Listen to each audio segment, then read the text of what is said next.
Biohackings. Kas tas ir? Tā ir izmaiņu ieviešana savā dzīvesveidā, lai izmainītu savu ķermeņa bioloģiju, un tādējādi tu vari kļūt enerģiskāks, produktīvāks, vai vienkāršāk sakot, kļūt par sevis labāko versiju. Kā notiek šo izmaiņu ieviešana dzīvē? Tas var būt dažādi. Tas var būt caur tehnoloģijām, caur zinātni vai arī caur dabu. Kā tu vari kļūt par biohackeri?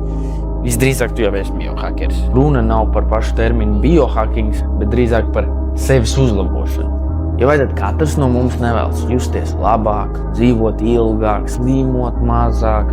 Vai tu zināji, cik ļoti tavu ķermeni var uzlabot vienkārši regulāri elpošanas treniņi? Vai cik ļoti tavu ķermeni uzlabo kontrastdušas? Un vai tu zināji, kādus brīnums var darīt kafija ar sviestu? Tiecies pēc labākās sevis versijas. Neesi tas cilvēks, kuram zāļu dzeršana būtu norma. Neesi tas cilvēks, kurš saka, kamēr viss ir ok, tikmēr dzīvoju kā gribu. Līdz tu neesi gatavs veltīt laiku sevis uzlabošanai, tad vismaz nodarbojies ar kādu fizisku aktivitāti. Kaut vai no rītiem piepumpējies vai kaut kur paskrien ārā.